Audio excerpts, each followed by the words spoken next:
তোমার আমার প্রেমগাথা লেখিকা ইনমেনিয়া উর্জয়মি পর্ব ৩। আকাশের কোলে জমে থাকা কালো মেঘ হঠাৎ করেই ছিঁড়ে গেল।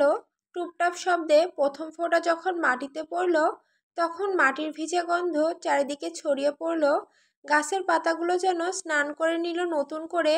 ধুয়ে গেল ধুলো, চারদিকে কুয়াশার মতো হালকা ধোঁয়া উঠছে। ছাদে, টিনের চালায় আর মাঠে বৃষ্টির টুপটাপ শব্দ এক অদ্ভুত সুর তৈরি করেছে। রাস্তার পাশে ছুটে যাচ্ছে শিশুরা, বৃষ্টিতে ভিজে খিলখিল করে হাসছে। দূরের নদীতে জলের তরঙ্গ উঠছে। নৌকাটা দুলে দুলে এগোচ্ছে। ঘরের ভেতর বসা মানুষ জানালার ফাঁক গলে তাকিয়ে আছে বাইরের বৃষ্টির ঝাপটায়। ঝাপসা হয়ে যাওয়া পৃথিবীটা যেন এক অদ্ভুত স্বপ্নরাজ্য। বৃষ্টির ফোঁটা চোখে লাগলে মনে হয় এ যেন প্রকৃতির ভালোবাসার চুম্বন, শান্ত, কোমল আর গভীর। রূপা আন্টি একটু দেরি করায় তিনি স্বামীকে বললেন সাফা আর মিতুকে বাড়ি পৌঁছে দিতে।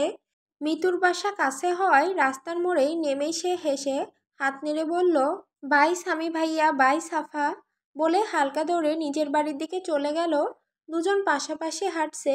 মাঝে মাঝে সাফা চুপি চুপি আর চোখে তাকিয়ে দেখছে স্বামীকে। হঠাৎ স্বামী গম্ভীর কণ্ঠে বলে উঠল, মাঝরাতে কখনো বাড়ি থেকে বের হবে না সাফা। আশ্চর্য হয়ে সাফা জিজ্ঞেস করলো, কেন? স্বামী একটু থেমে উত্তর দিল, একদিন সময় করে বলবো, আজকে না।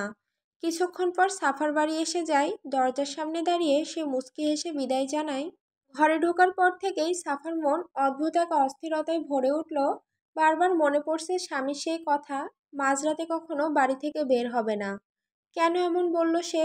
এই গ্রামে কি এমন কিছু আছে যার কারণে স্বামী ভাইয়া তাকে নিষেধ করলো? হাজারো প্রশ্ন ঘুরপাক খাচ্ছে মনে।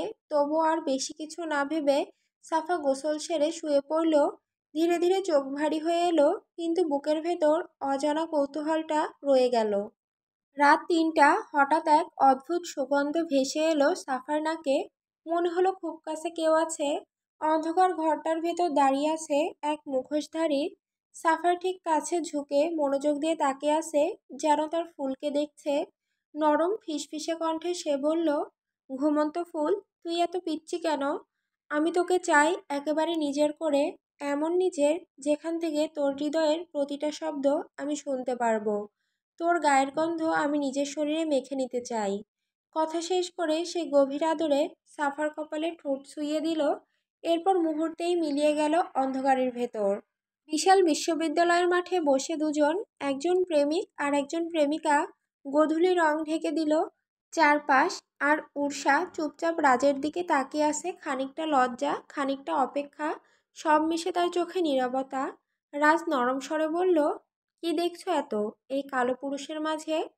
তুমি যদি আমার চোখ দিয়ে দেখতে, তবেই বুঝতে পারবে তুমি আমার চোখে কতটা সুন্দর। তুমি পৃথিবীর সবচেয়ে মায়াবী পুরুষ আমার কাছে, যাকে আমি নিজের করে খুব চাই। রাজ হঠাৎ কণ্ঠে কেঁপে জিজ্ঞেস করল, এত ভালোবাসো?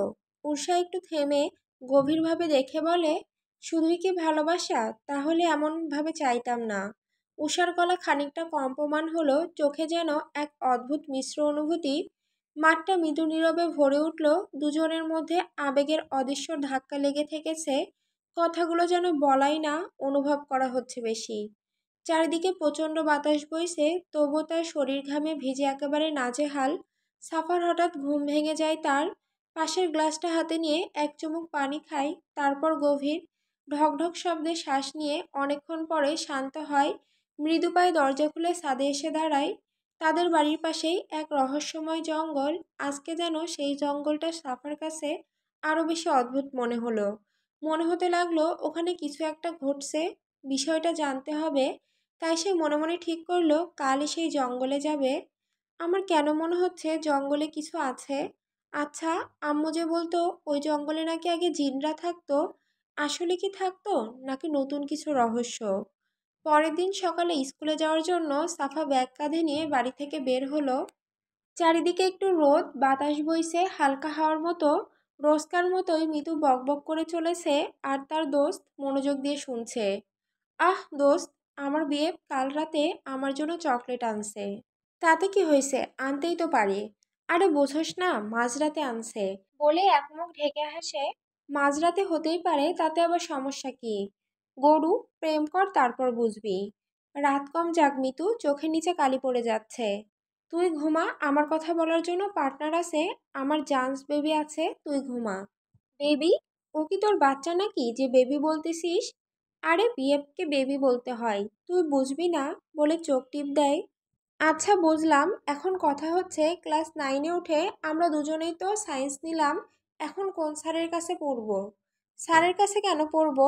শোন, বায়োলজিতে আছে, বই আছে না, বাচ্চা কেমনে হয় এসব, আর কেমিস্ট্রি মানে প্রেম কেমনে করে এসব, এইগুলোর জন্য কি স্যার থেকে পড়া লাগে? থাম, আল্লাহ বাঁচাচ্ছে যে আশেপাশে কেউ শোনে নাই। এই মেয়ে কী সব বলে, এগুলোও মানুষ শুনলে? মানে ভুল বলছি নাকি? আমি কি মিথ্যা বলছি? চল স্যারের কাছে গিয়ে জিজ্ঞেস করব, তুই কিছুই জানিস না সাফা। বোন প্লিজ বইটা খুলে দেখ, এসব না করে আজকে গিয়ে সব বই চেক দিবি, গরুর বাচ্চা। দিব না, আমি তো প্রেম করব বেবির সাথে। আহ, অশ্লীল ভরপুর। আ আ করস কেন, কে ধরছে তোকে? মিতু লাজুক হেসে উত্তর দেয়, জামাই। সি, অশ্লীল বেডি। স্কুল থেকে বাড়ি ফেরার পথে সাফা হঠাৎ সিদ্ধান্ত নিল বাড়ি না গিয়ে সে জঙ্গলের পথ ধরল। চারপাশে চোখ রাখে, রাস্তাটির চেনা পথে নেই, প্রকৃতির নিঃশ্বাসই যেন তার সঙ্গী। এই রাস্তায় খুব কম মানুষ আসে। হঠাৎ আকাশ কেঁপে ওঠে, মেঘ গর্জন করে, আর মৃদু বৃষ্টি শুরু হয়। সাফা ভিজতে থাকে মনের খুশিতে। বৃষ্টিতে ভিজে থাকা যেন তার কেমন যেন আনন্দ দেয়।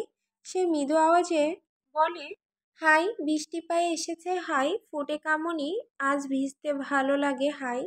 কিছুক্ষণ বৃষ্টি উপভোগ করার পর হঠাৎ সে থেমে গেল। চোখ বাগিয়ে দেখতে লাগলো, গাছের পিছনে যেন কেউ লুকিয়ে আছে। সাফা আগাতে চাইলো, কিন্তু পেছন থেকে হঠাৎ কোন শক্ত হাত তার দিকে ধাক্কা মেরে দিল। সে সামনের দিকে তাকালো, আর শুধু দেখতে পেল সাদা শার্ট পরা এক ছেলে দ্রুত পালিয়ে যাচ্ছে। তারপর আর কিছু মনে থাকে না।